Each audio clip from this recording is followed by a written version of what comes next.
Bolt को खोलकर train के आधे कोचेस को अलग कर दिया जाता है। ट्रेन का आधा हिस्सा जैसे ही अलग होता है उसकी स्पीड स्लो होने की वजह से उसमें ब्लास्ट हो जाती है, लेकिन बाकी का इंजन साइड वाला हिस्सा अपना स्पीड बरकरार रखता है। किसी को कोई नुकसान नहीं होता क्योंकि सारे पैसेंजर को पहले ही ट्रेन के आगे के साइड शिफ्ट कर लिया गया था। इसके बाद रेस्क्यू के लिए 5060B नाम की एक दूसरे ट्रेन को हायाबुसा 60 के ट्रैक पर पीछे से भेजा जाता है, जिसका आधा कोच पहले से खुला हुआ था। फिर उसे 120 के स्पीड पर लाकर हायाबुसा 60 से कनेक्ट करने के लिए उस पर फुट प्लेट लगाया गया। साथ ही पैसेंजर के सेफ्टी के लिए दोनों ट्रेनों के बीच वायर्स की रेलिंग भी लगाई गई। इसके बाद रेस्क्यू टीम एक एक करके सभी पैसेंजरों को हायाबुसा से रेस्क्यू ट्रेन में शिफ्ट करने लगते हैं, लेकिन तभी हायाबुसा 60 का automatic train control system on हो जाता है और ब्रेक लग जाती है। स्पीड स्लो होने लगती है और रेस्क्यू ट्रेन आकर हायाबुसा से टकरा जाती है, लेकिन ड्राइवर जल्दी से मैनुअली ही स्पीड को बढ़ा देती है, जिससे दोनों ट्रेनों के बीच का ब्रेक टूट जाता है और कुछ लोग हायाबुसा 60 में फंस जाते हैं। लेकिन इस एक्सीडेंट में कंडक्टर फौजी बुरी तरह से घायल हो चुका था और अब ट्रेन में बस 9 लोग ही रह गए थे। हेडक्वार्टर में कमांडर बताते हैं कि हमने 340 लोगों को बचा लिया है, लेकिन अभी भी 9 लोग फंसे हुए हैं। मगर ये सुनते ही प्राइम मिनिस्टर का एडवाइजर बहुत खुश होता है। वो कहता है कि अब हमें बस एक और बार रेस्क्यू ऑपरेशन करना होगा। तभी एक लेडी कमांडर उन्हें बताती है कि हमारे पास इतना टाइम नहीं है कि हम दोबारा उसी रेस्क्यू ऑपरेशन को कर सके। ट्रेन बस टोक्यो पहुंचने ही वाली है।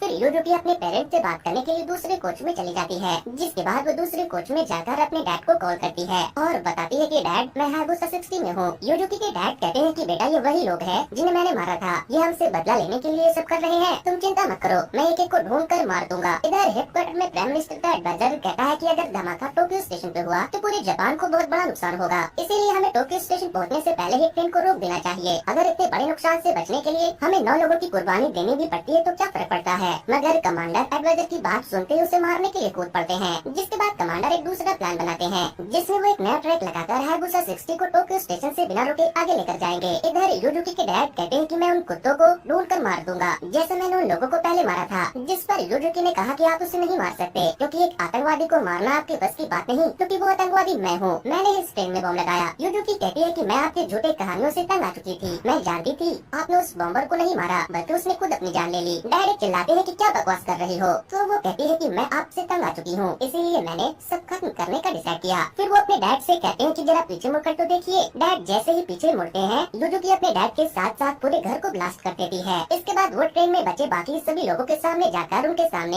हेडक्वार्टर में कॉल करती है और कहती है कि बुलेट ट्रेन में बॉम्ब मैंने ही लगाया है और मैंने अभी उसी बॉम्ब से अपने बाप को मार दिया, और अब अगर तुम ट्रेन के बॉम्ब को डिफ्यूज करना चाहते हो तो मुझे मार दो। जनरल मैनेजर ने पूछा कि ये सब क्यों कर रही हो, तुम्हें पैसे चाहिए थे तो अपने बाप को क्यों मारा। जिस पर यूजुकी ने बताया कि मुझे जो देखना था वो मैंने देख लिया, मुझे इंसानियत देखनी थी, कोई किसी का सगा नहीं है, अगर होता तो अब तक पैसे दे देते। अब अगर बॉम्ब को डिफ्यूज करना चाहते हो तो मुझे मार दो। मेरे बॉडी में एक हार्ट मॉनिटरिंग डिवाइस फिट किया गया है, मुझे मेरी बीमारी से बचाने के लिए। अगर मैं मर गई तो कंप्यूटर मेरे हार्ट को मॉनिटर नहीं कर पाएगा और फिर फोन एक ऐप पर सिग्नल भेज कर बॉम्ब को डिफ्यूज कर देगा। इसके बाद वो फोन काट देती है। तभी एक आदमी आकर जनरल मैनेजर को बताते हैं कि एक सुनाओ के बॉम्बर को मारने वाला ऑफिसर तुसुतोमो को किसी ने बॉम्ब से उड़ा दिया। इधर सुजुकी की मैम अब उससे डरने लगी थी। अब सभी के दिमाग में एक ही आइडिया था कि उनमें से कौन यूजुकी को मारेगा। रैटर पैलेट से कहता है कि तुमने 9 लोगों को मारा था, अब उसे मार कर 9 लोगों की जान बचा सकते हो, इससे तुम्हारा पाप धुल जाएगा। मगर वो नहीं मानता तो रैटर पॉलिटिशियन से कहता है कि वैसे ऐसे मामलों में नेता लोग अपने हाथ गंदा करने से नहीं कतराते, जिस पर उन लोगों के बीच लड़ाई हो जाती है। मगर फिर कंडक्टर उन्हें फिर से छुड़ाता है। इधर एक आदमी जनरल मैनेजर को बताता है कि केस 109 के आतंकवादियों को तुसुतोमो ने नहीं मारा था,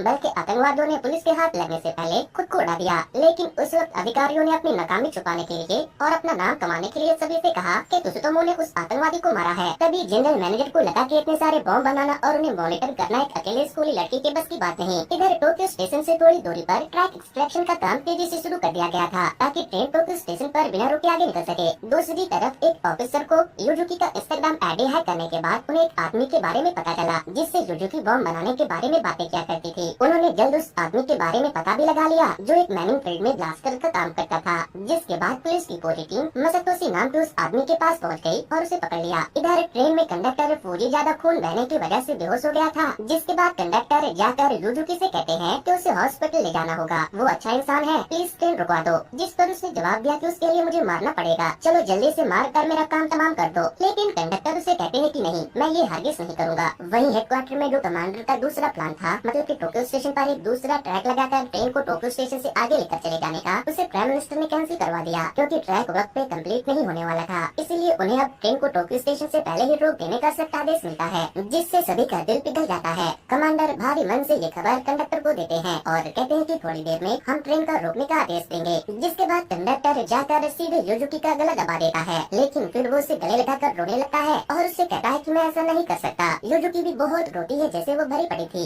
इधर मसातोशी यानी कि वो इंसान जिसने युजुकी को बम बनाना सिखाया था, उसने वीडियो कॉल पर जनरल मैनेजर को बताया कि इसमें बेचारी बच्ची की कोई गलती नहीं। उसके माँ के मरने के बाद उसका बाप उसे बहुत मारता था, उसके साथ जानवरों की तरह सलूक करता था, वो उसे मनहूस भी कहता था और अपनी झूठी बहादुरी की कहानियाँ सुनाया करता था। एक बिना माँ की बच्ची के लिए इससे बुरा और क्या हो सकता है। फिर जनरल मैनेजर ने पूछा कि 109 का बॉम्बर जिसे तुसुतोमो मारने का दावा करता था वो तुम्हारा बाप था ना? वो बताता है कि हाँ, मैंने बच्ची को बॉम्ब इसलिए दिया क्योंकि मैं बस उसके बाप से बदला लेना चाहता था, क्योंकि उसने मेरे बाप को मारने का और बुलेट ट्रेन को बचाने का झूठा दावा किया था। उसने मेरे बाप के सुसाइड का मजाक बनाकर खूब तारीफें और मेडल जीती। वही कमांडर अब उन्हें रुकने के लिए फाइनल कमांड देने वाले थे, लेकिन तभी जनरल मैनेजर वहाँ आते हैं। उन्हें मसातोशी से बात करके ये पता लग गया था कि कौन से कोचेस में बॉम्ब बचे हैं। उनकी बातों को सुनते ही कमांडर के दिमाग में एक आइडिया आया। उन्होंने प्लान बनाया कि वो चलती ट्रेन को एक ट्रैक से दूसरे ट्रैक पर स्विच करेंगे, लेकिन जब आधी ट्रेन दूसरे ट्रैक पर चली जाएगी तो वो वापस से स्विच पहले ट्रैक पर कर देंगे, जिससे आगे की इंजन वाली ट्रेन पीछे के डब्बों को तोड़कर आगे चली जाएगी और आगे चलकर उसका एक्सीडेंट हो जाएगा और पीछे 2 डिब्बे बचेंगे। उनमें बॉम्ब नहीं था तो सारे पैसेंजर उसमें चले आएंगे और सभी बच जाएंगे। ये सब पॉसिबल इसलिए लग रहा था क्योंकि ट्रेन की स्पीड 120 की होगी तो डब्बे के अलग होने के चांसेस भी ज्यादा होंगे, लेकिन ये उतना ही जानलेवा भी था। मिनिस्टर को ये सब नामुमकिन लगता है, लेकिन अब उनके पास कोई दूसरा प्लान भी नहीं बचा था, इसीलिए उन्हें परमिशन देनी ही पड़ती है। कमांडर अपने प्लान पर काम करना स्टार्ट करते हैं और कंडक्टर को सारा प्लान बताने के बाद उन्हें पीछे के डब्बे में ज्यादा से ज्यादा गद्दे और सॉफ्ट चीजें इकट्ठा करने को कहते हैं। जिसके बाद सभी पैसेंजर पूरे ट्रेन से गद्दे और हेडरेस्ट को निकालकर उन्हें पीछे के डब्बों में भरने लगे।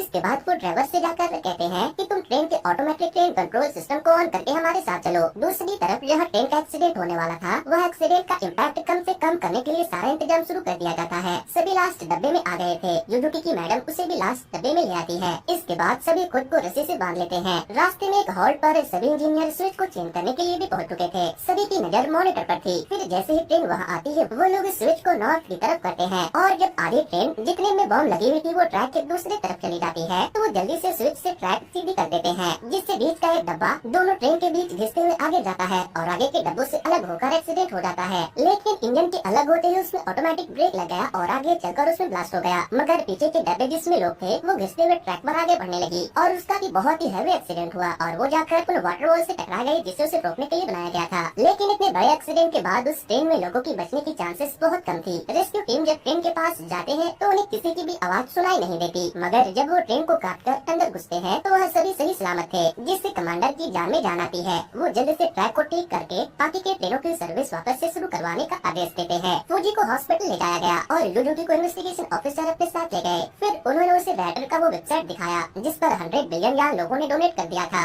ऑफिसर बताते हैं कि ये दुनिया उतनी भी बुरी नहीं है जितना तुम सोचती हो। वही कंडक्टर को अपने सभी यात्रियों को जिंदा देखकर बहुत खुशी